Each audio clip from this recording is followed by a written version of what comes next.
ધાનેરાના જડિયા અને રામપુરા ગામ વચ્ચેના મુખ્ય માર્ગના રસ્તાની બાજુમાં પડેલી આ કોઈ સામાન્ય કચરો નથી, પરંતુ આ છે સરકારી આરોગ્ય વિભાગની ઘોર બેદરકારીના પુરાવા। અહીં સેંકડોની સંખ્યામાં એક્સપાયરી ડેટવાળી ટેબ્લેટ્સ અને સિરપની બોટલો ખુલ્લામાં ફેંકી દેવામાં આવી છે।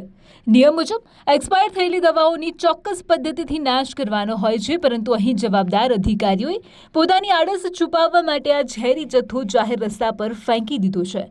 આ વિસ્તારમાં પશુઓ ચરવા માટે આવતા હોય છે। જો અજાણતા કોઈ પણ પશુ આ દવાઓ ખાઈ જાય તો તેનું મૃત્યુ પણ થઈ શકે છે। એટલું જ નહીં, રસ્તે ચાલતા નાના બાળકો આ રંગબેરંગી દવાઓને ગોળીઓ સમજીને ખાઈ લે તેવી પણ પૂરેપૂરી શક્યતા છે। આ પ્રકારની ગંભીર બેદરકારી દાખવનાર સામે કડક કાર્યવાહી કરવાની માંગ ઉઠી છે। ચોક્કસપણે આ એક ગંભીર ગુનો છે। લોકોના સ્વાસ્થ્યની રક્ષા કરવાની જેની જવાબદારી છે, તે જ વિભાગ જ્યારે લોકોના જીવ જોખમમાં મૂકે ત્યારે તંત્ર પર સવાલો ઉઠે તે સ્વાભાવિક છે। હવે જોવાનું એ રહેશે કે બનાસકાંઠા જિલ્લા આરોગ્ય તંત્ર આ મામલે શું કાર્યવાહી કરે છે। Suresh culture, DNR news, Dhanera.